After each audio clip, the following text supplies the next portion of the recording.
Hi guys, welcome back to We Should Talk, a pop culture interview series from In the Know. I'm your host, Gibson Johns, and this week on the podcast we have Leah McSweeney from The Real Housewives of New York.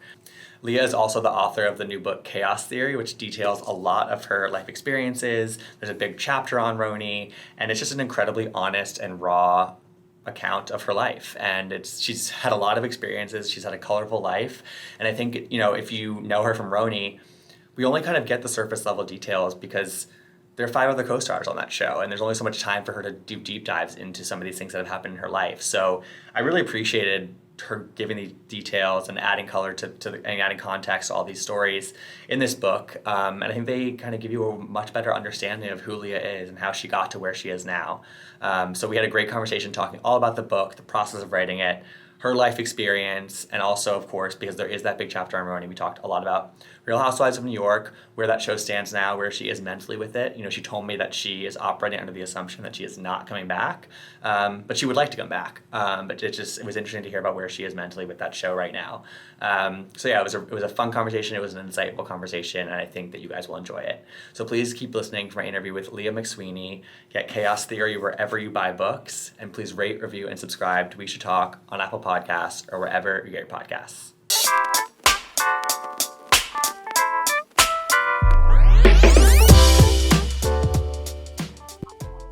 All right, so we're here with Leah McSweeney, author of Chaos Theory, Finding Meaning in the Madness, One Bad Decision at a Time, also a 2-season cast member on The Real Housewives of New York City, hopefully more, also the founder of Married to the Mob and Happy Place. Leah, you've worn many hats, and I'm so excited to have you on the podcast. How are you? So happy to be here. Thank you for having me. Of course. Chaos Theory is out in the world now. You and Garcelle both had book tours around the same time, and I was watching both of you kind of be on these book tours, and it kind of feels like that the week around a book release must be like some of the best time, like because you're just getting all this amazing attention, and you just probably feel really celebrated.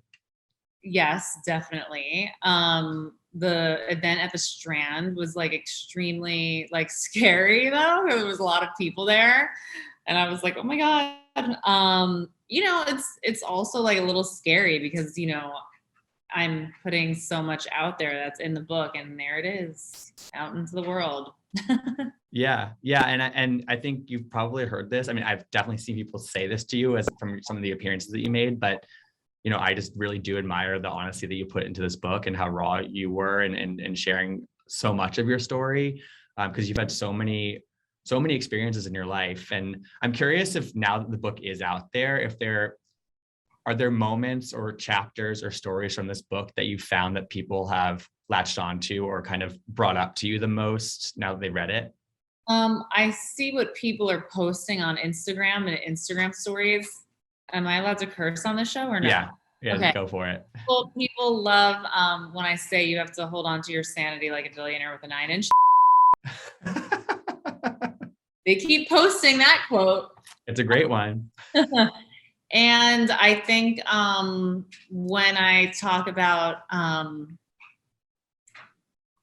like just embracing the chaos and kind of like using the chaos around you to kind of harness what you want.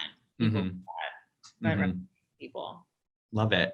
And in terms of the process of writing the book, were you somebody that had written stuff down over the years, or how did you kind of re-excavate some of these parts of your life? Because and you've mentioned this on some shows and interviews that you've done, it's like some of it, like you probably didn't remember some of the stuff that you had gone through. So what was your process like when it came to that? So I had already had stories written out, specific ones, definitely like me going to rehab when I was 15 and waking up and my parents having a bag packed for me.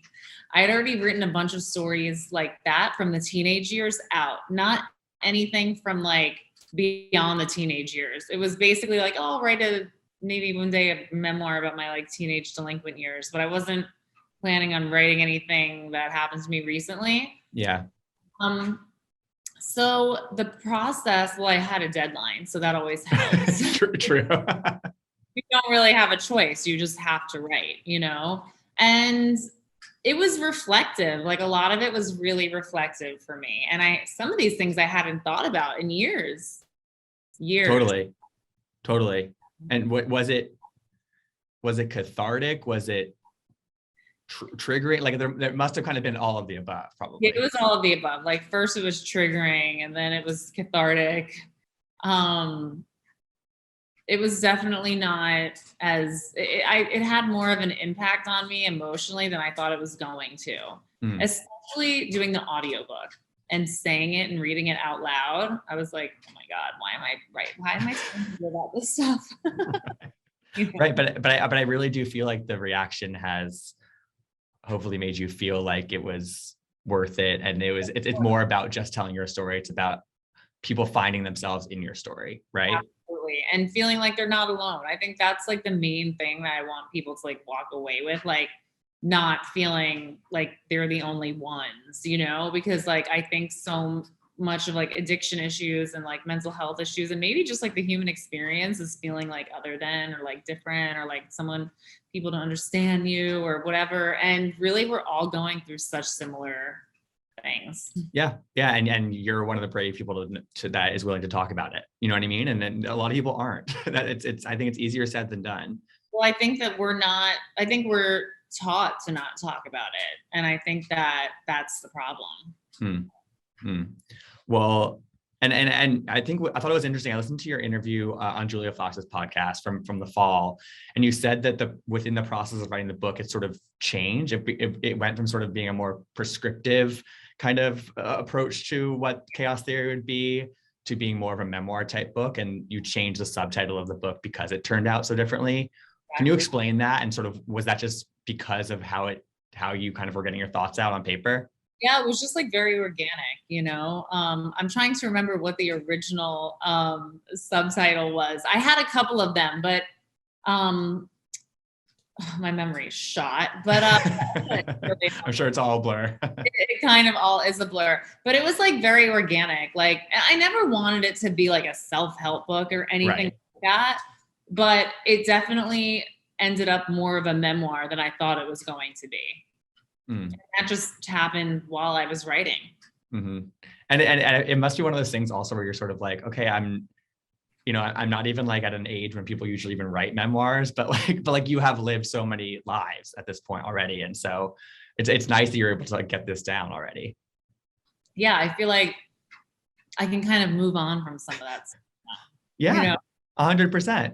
And it's also we can get into this a little bit later, but like, I think a part of it also for you must be like, you became a public figure on such a different scale, 2 or 3 years ago when you joined the show, and like your story was told, but in like a really edited capacity. And so I think we all had like hints of like certain things from your life that like we had seen 45 seconds of in your solo scene for an episode, but to get it all down in a 30-page chapter is a very different way of telling your story. Exactly. Cause like I touched on my parents throwing me out of the house, like that first trip to Ramona's house in season 12. And I touched on like my teenage drug addled years, but not in a detailed way, because like, that's just not what we were talking about on the show. And it was a storyline and it was, just not the time. So I realized that there was just so much about me that people really didn't know also that I think they needed to know about, if I'm going to be a public figure, then like you have to know like where I came from.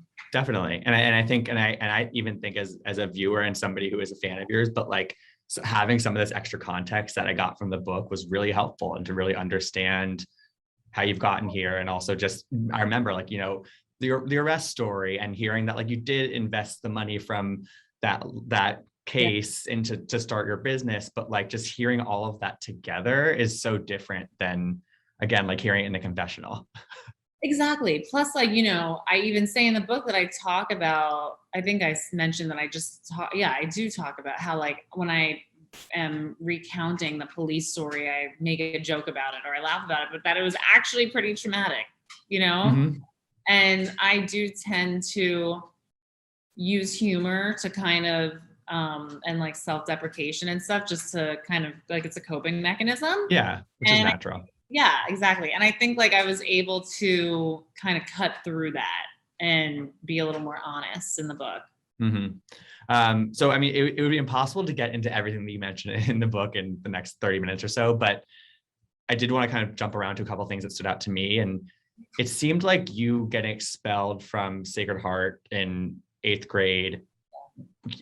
I don't want to put words in your mouth, but it seemed like you kind of look at that as sort of like an impetus for a path that you went down in those ensuing years. But what's interesting about that is, like, at least from the book, and it seems like you still don't really know exactly, like, you didn't do one thing that got you expelled from the school. It was just sort of like them, from my understanding of it, it's them sort of just passing judgment on like your influence on other people. And like, you obviously stood out in the crowd in your class at this school that was very polished and put together. And one of the details that I loved was like when you wrote in black Sharpie on like an orange bag, like Prada sucks. And like, that's ahead of its time, first of all.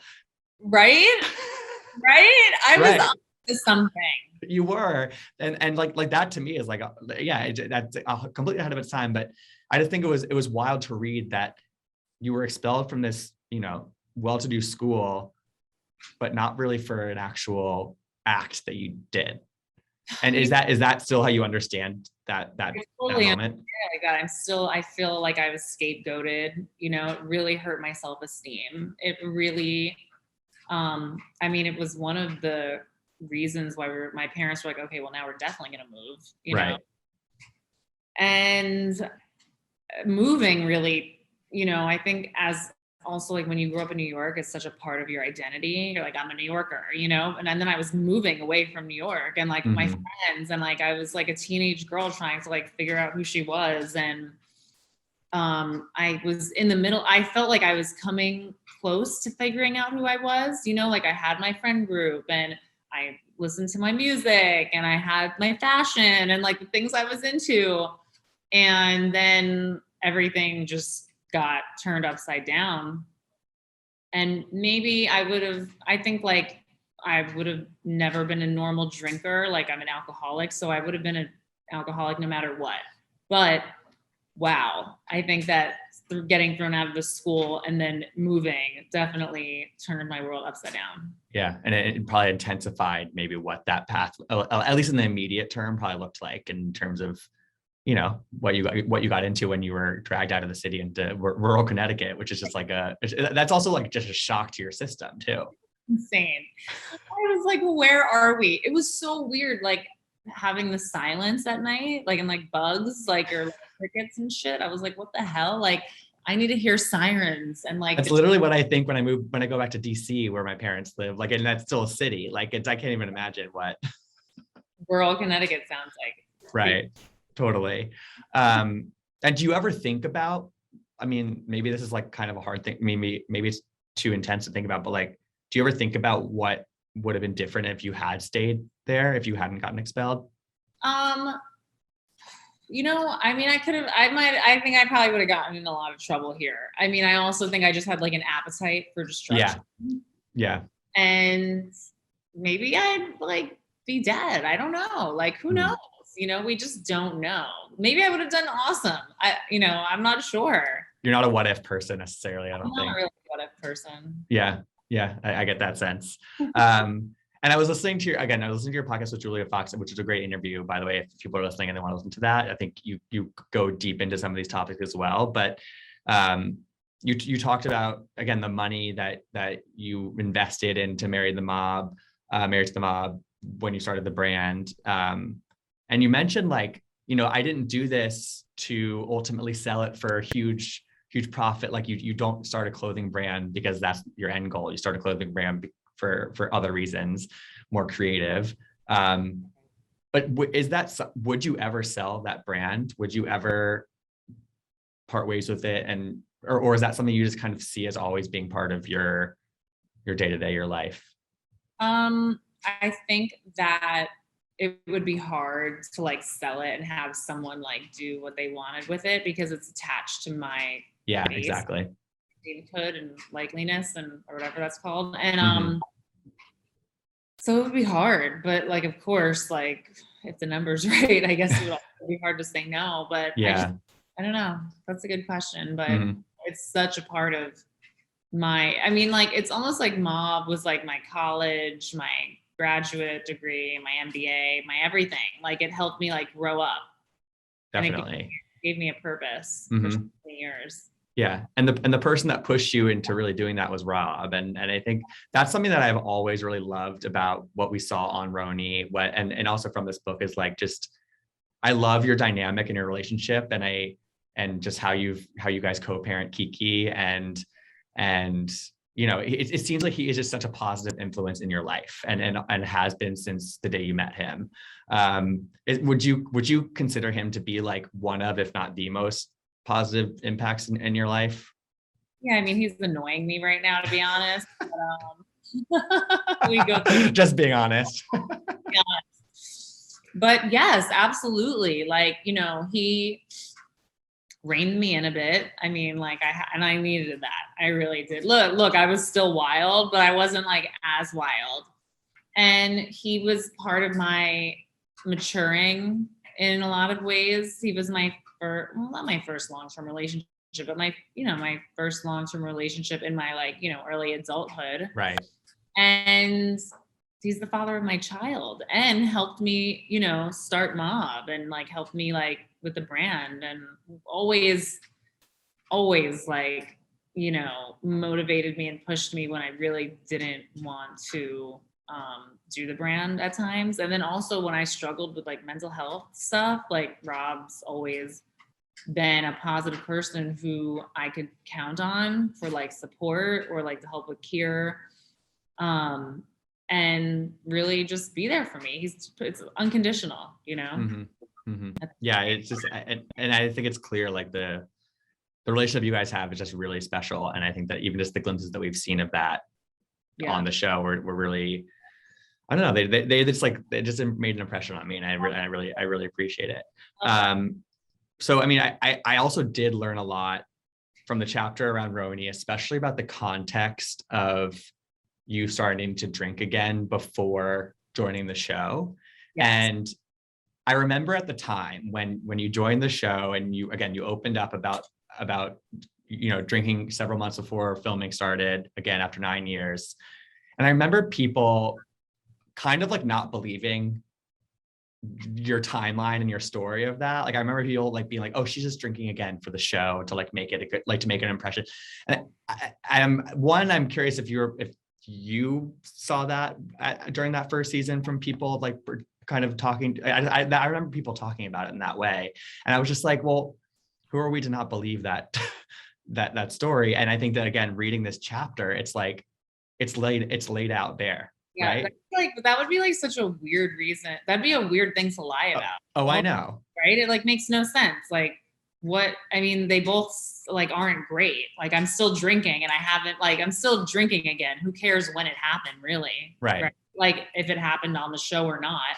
But yes, I was drinking, 6 months or something before I got on the show or knew I was on the show, and was like panicked when I got the show because I'm like, I need to stop drinking again because I'm going to be on TV, but I couldn't stop at that point because I had just, I was in it. Mm-hmm. Do you think that, and I remember also there's like kind of a lot made about like previous interviews that you had done and like talking about like elections and voting and just bigger topics and just comments you had made over the years. And I feel like, and I'm curious if you think that people saw some of those things and just like had their mind made up about you before you even had a chance to like introduce yourself to the world in this new way. I mean, honestly, if people want to judge me for feeling like I didn't have that in my opinion, I was like bummed on my two choices that I got to vote on for president, and like people are going to attack me over that, I really don't give a shit because first of all, like how could you even like one of those candidates? Second of all, if you're going to judge someone based off of something like that, then we don't see things the same. Right. You're on different wavelengths. On different wavelengths completely. Mm-hmm. And I've been 100% transparent from the get-go. You have. Oh, sorry. It's all right. It's okay. I've been 100% about everything. People were like, you're pretending to be woke. I'm not pretending to be woke ever. Like, I'm not pretending to be anything. First of all, someone who's woke doesn't say, I don't want to vote. That's the first thing. Okay. And no one, barely anyone would ever admit that. But I would rather you hate me for my honesty than to like me for some lie that I made, like something you want to hear, you know? So I don't give a Very well said. And then I also just generally from that chapter, I really appreciated that you didn't go scorched earth on, you know, like on anybody or the show or the experience. And I think that like, I mean, again, for people who have not read it, you literally walk through every single person that you co-starred on that show with and said something you learned about from them, including Ramona. And I think that like that was positive, yeah, about that. Yeah, and I really I appreciated that because I think that it could. I feel like in a memoir setting, and a lot of people in the past have just sort of like bulldozed through a chapter like this in their life, and I'm glad that you didn't do that. I'm curious with that if that was like, okay, I want to. What was going through your mind when you were writing those things? I would never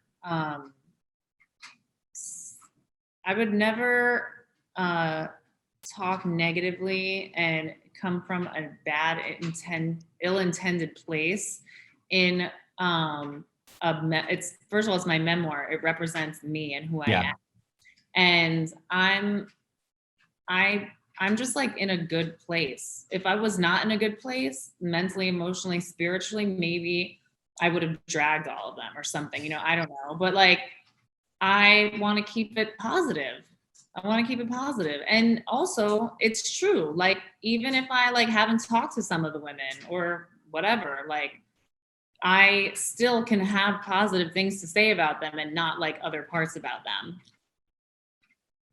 Yeah, exactly. And I think that's a thing that a lot of people need to hear who watch some of these shows, because the people don't leave room for gray area, or they see things in very black and white, and it's hard sometimes. My least favorite part about the show is that when the viewers do that, it's like, we're humans, we're not characters, we're not, you know, we're complicated, we're flawed, we're hypocritical sometimes, just like every other human being that walks the face of the earth.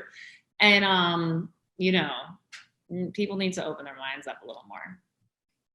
I'm curious if when you look back at the 2 years that you've been on the show, when did you realize that? Was that an immediate realization that you kind of saw that people kind of, it's this or that, it's you know what I mean, it's team this, team that? Yeah. Oh yeah. Like from the first season for sure. Cause it's always like, who's your favorite? Like, which did this better? Or like, are you this team or that team? Or like, you know, whatever. Obviously, I think the second season was during a time that was a very polarized time in our country, more than the first season. So obviously the audience is going to reflect that.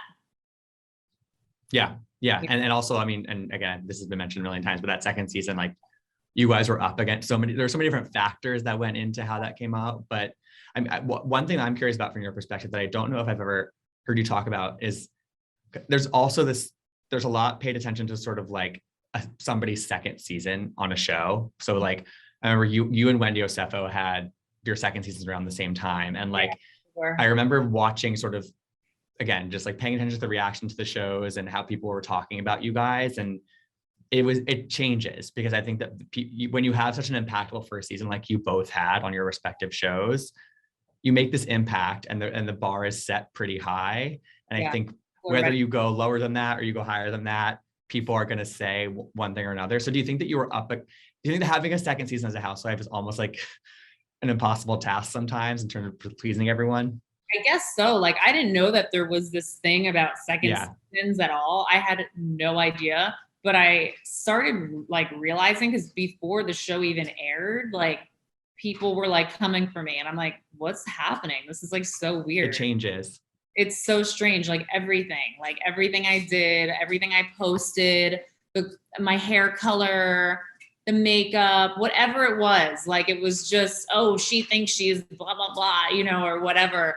And I'm literally the same person, just different set of circumstances. Yeah, it's wild. It's really wild, and it's almost like it's a not you can't win situation, and you just have to like lean in. If I was fun, lighthearted, crazy, drunk Leah, or not drunk or whatever on my second season, people would have been like, that was inappropriate for you to have been having fun during that time. Right. If I wasn't having fun or I was being whatever people said, then it's like I'm not being fun enough. Mm-hmm. You know? Yeah. Yeah, no, so, they would have found a fault with anything. I'm not here to please people. I'm just not. Mm-hmm. I can't live my life like that. I think there are some women on the franchise who probably are catering to the viewer and doing what the viewer wants them to do. I think in the end they lose. Mm. It might be like good for like short-term shit, but at the end of the day, everyone sees, well, yeah, even like, damn, like I see some of the Beverly Hills women like getting like dragged. I mean, you know, you always see different people pick their different people that they hate every season. I mean, the fans are fickle, and like I think like you just said, like if you do try to play to what the fans are thinking at any given moment, like that changes between episodes, you know? So it's like how you can do that. You have to stay true to yourself. Mm-hmm. Yeah, I mean, you see Kathy Hilton was the fan favorite last season. Now it's like there's all these rumors about what happened. I don't know what happened, but I don't me neither. But I can't even believe it. Like I know it's really wild. She had a better first season than I did. I had a really good one, but she had an even better one. I mean, it's wild to watch. It really is. On that trailer, her banging on the door with the thing and then being like no, and oh my God, all the rumors. I'm just like, oh damn, that went south real quick. It sure did. I'm like, I guess I'm not special. Yeah, you're special. Give yourself some credit. You have to call me for support, honey. I've been through it.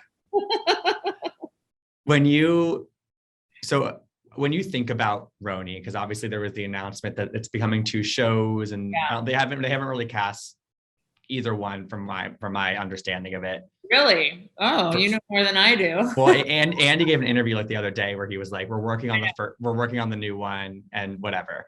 But when you think about the show, are you thinking about it in like a my future on it's uncertain? Are you thinking about it in the past? Are you not really thinking about it at all? How do you think about your connection to the show? I think I'm not coming back. It's just the better way to think about it. Right. Because then you'll be pleasantly surprised if it does happen. I mean, look, I have to see if they offer me to go back, I have to see who's on it and which show it is and whatever. You know, I can't think like, and again, the what if. Yeah, that's true. I would be like bummed just because because that season was just like not fun. You know what I mean? Or I mean, maybe the show's not supposed to be fun though. I don't know. I think it is. I think it is supposed to be fun. And I think that's why they're doing this. I think it's supposed to be fun also.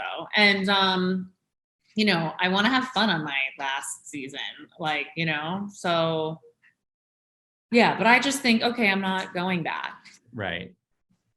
And I think that to me, that's just hard because I feel like even just because you guys didn't get a reunion last year, it's like there's no closure if that is the case. If it is that you're not coming back, it's like there's no closure, and that's really unfortunate. I think for a lot of reasons. I feel closure with. Okay, that's good. Yeah, I totally feel closure. You know, obviously, some of the women I talk to, some of them I don't talk to, some of them I read what they say about me in the press, and that gives me closure.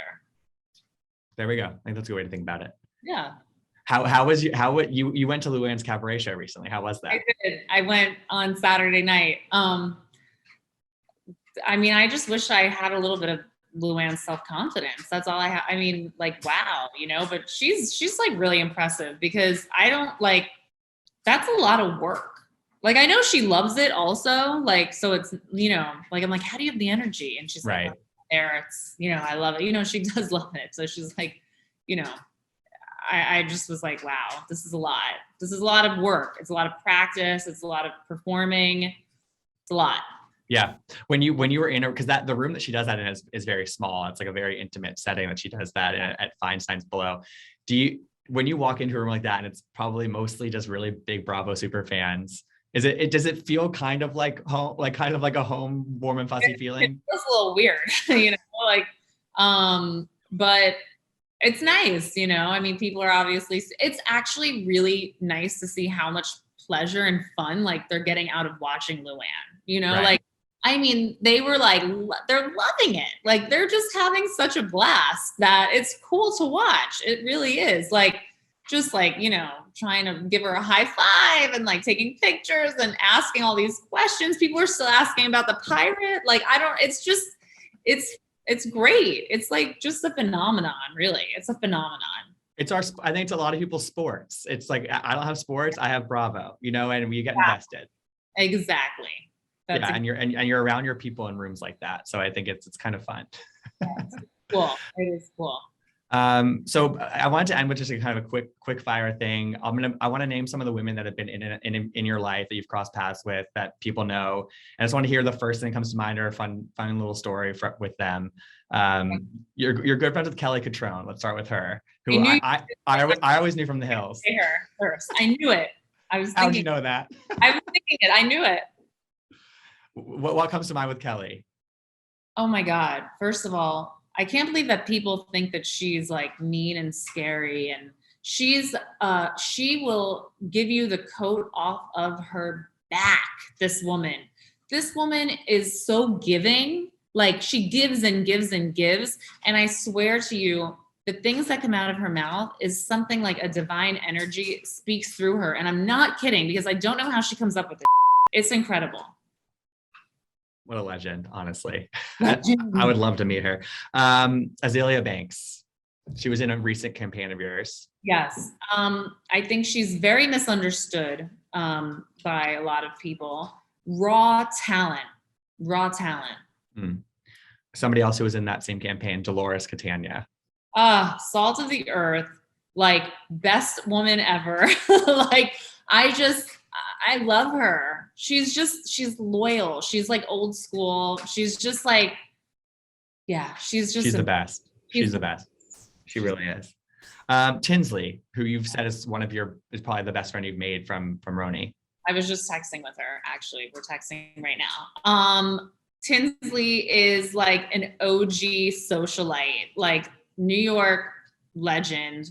Early 2000s, like original. She's like I want to say she's like the high-end version of Paris Hilton or something. Like, she's just, I mean, she's like a Princess Barbie doll. Love it. Kind of like Eloise. I feel like she's kind of like a grown-up Eloise. Also, I will also say that like Tinsley doesn't have like a competitive, like jealous bone, like in her body. Like, it's really cool because obviously like women can compete with each other and even friends, and people get weird and whatever. Tinsley's just so down to earth in so many ways. I love it. And that's not what people would immediately think about her, but I love to hear that she's like that. Yeah. Let's go with Julia Fox, who you were on her podcast. I mentioned a couple of times. You guys go way back. We do. She's a force to be reckoned with. I mean, I like love what's happening for her right now. She's in her element, and this is where she should be. With everyone paying attention, she drives people crazy. They don't understand her. They don't get her. It's brilliant. And like, I think 75% of this is like she's with everybody too. That's what I think. I think it's so self-aware that people think it's not. She's beyond self-aware. So she's like trolling everyone. It's, I think some of it with Kanye was like performance art, and I loved it. It was a great distraction for me reading of what was going on with them next, so yeah, badass. Yeah, I love it. I'm like so here for the whole thing. I mean, the hand on the neck and the red eye. She's talking about her masterpiece, but I just the vocal fry. It's so good. I know. So good. And I also am like, did she give herself red eyes? I think she might have. I feel like I was like like, wow, I need to get lessons from her if I go back to RHONY. Like, I need lessons from her just because I need she knows how to make a moment, I think more so than most people right now, which is great. more than anyone. Yeah. Sonia Morgan. Disappointed in her. Yeah. Yeah. What about Better Vibes, Lil Kim? One of my heroes.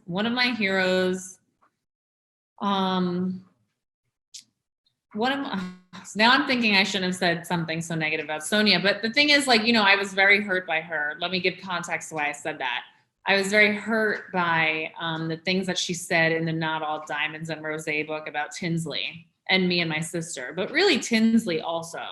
And I was just like, wow, that is really sad, because Sonia is obviously has so many great qualities. She's like a comedic genius. She's a beloved housewife, and she still feels so badly about herself that she feels the need to drag and bring down Tinsley.